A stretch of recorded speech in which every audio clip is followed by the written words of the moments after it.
Welcome back to the channel. In a major development in the Countess of Chester Hospital investigation, police have now expanded their inquiry to include gross negligent manslaughter. What does this mean for the Countess of Chester Hospital case and who might be under investigation? We're going to break that down in this video. Detective Superintendent Paul Hughes recently confirmed that the corporate manslaughter police inquiry linked to the Lucy Letby case has now been expanded to include gross negligent manslaughter. In his statement, he said, "As our inquiries have continued, the scope of the investigation has now widened to also include gross negligent manslaughter." Interesting point here, Mark MacDonald highlights the curious timing of this announcement, coinciding with the final submissions at the Thirlwall inquiry. Notably, certain parties are set to deliver their final submissions this week, and some are calling for the inquiry to be paused in light of the evidence presented by the international expert panel in the Lucy Letby case. As MacDonald points out, the police were fully aware of this. Mark MacDonald also believes that the press release from the police could have been postponed by a week to allow the submission period to be concluded at the Thirlwall inquiry, particularly given that no charges have been filed and the manslaughter investigation remains at its early stages. Do you believe this is an intentional effort by the police to influence media coverage and shift the focus away from the Thirlwall inquiry just when the inquiry was about to hear submissions from medical experts who have expressed concerns around the safety of the Letby convictions? Let me know in the comments section below. I would love to hear your perspective.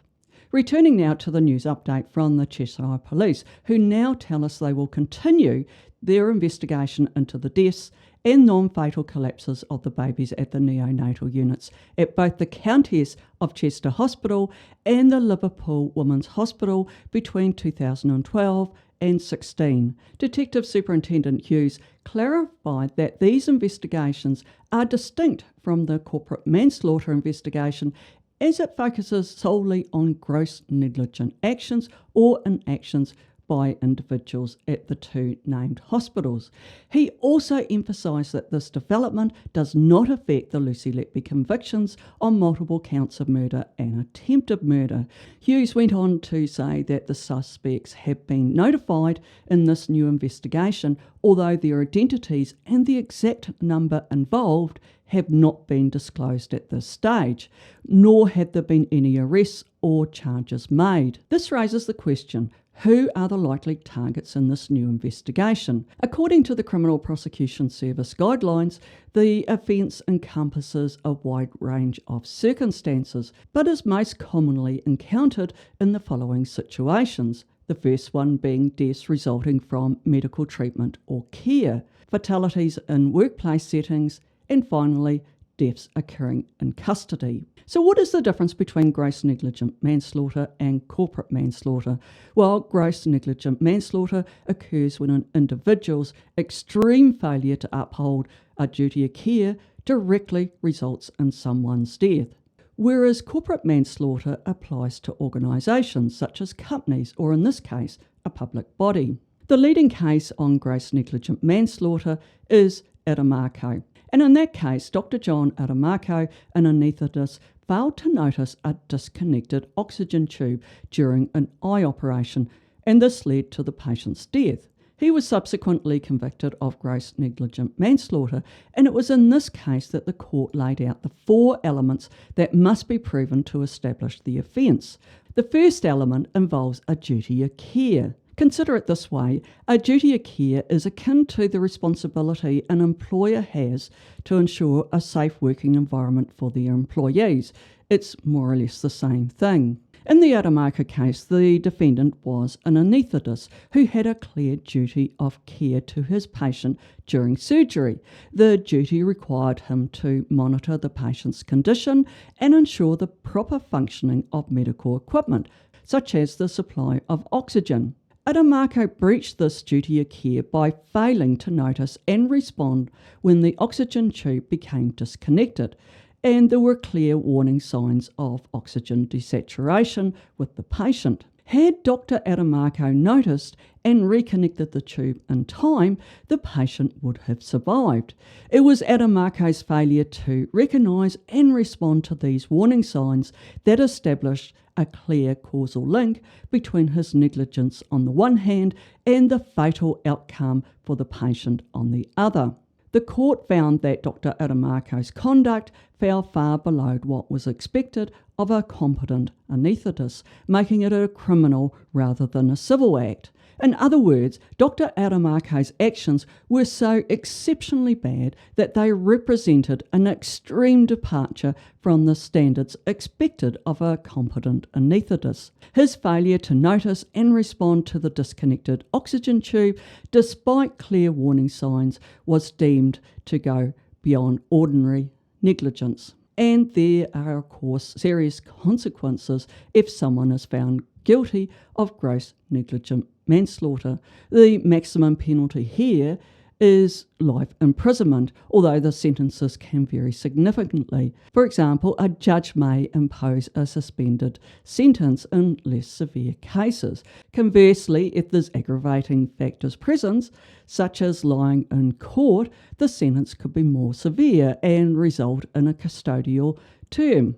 Civil liability also allows victims' families or the victims themselves to pursue legal action against someone, like a doctor, for gross negligent manslaughter. While gross negligent manslaughter is a criminal offence, civil claims typically focus on compensation for the harm caused by the breach of duty.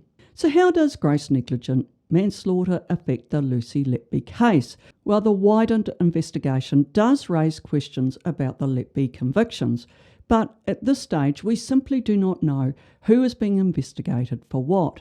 Additionally, this announcement came after a recent media briefing by Dr. Shu Lee, where he presented findings from an international expert panel which outlined concerns over the safety of the Letby convictions. Are the two linked? I'm not really sure. Turning now to a paper that was published in the Tasman Medical Journal Review about the expert panel report. The authors of the paper recognised the credibility of the expert panellists, noting that some findings supported Lucy Letby's innocence in some cases. But while the conclusions applied to certain reported cases, their applicability to all cases is yet to be examined and confirmed, and I think that's understandable. However, the Tasman paper did criticise the expert panel report. The authors said that each case was reviewed by a small panel, and this raises concerns about potential misjudgments, both false positives and false negatives. There were also some misquotations in the annex paper. Further, the paper's authors thought there was insufficient detail about the medical explanations, such as the pathophysiology and diagnosis of ear embolisms, as well as the source of an emboli in neonatal intensive care cases. At the same time, however, I think it ought to be noted that the research into neonatal ear embolisms is extremely limited. In the end, the authors of the paper, despite their criticisms, concluded that the imperfections in the expert panel's report should not be seen as strong enough to justify a negative response from the Criminal Cases Review Commission.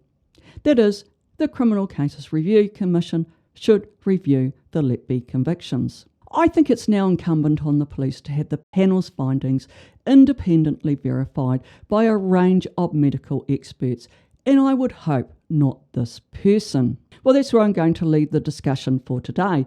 If you found this analysis helpful, make sure you like this video and subscribe for more updates, and hit the bell notification so you don't miss the next major development in this case. Thank you for watching, take care, and I'll see you in the next video.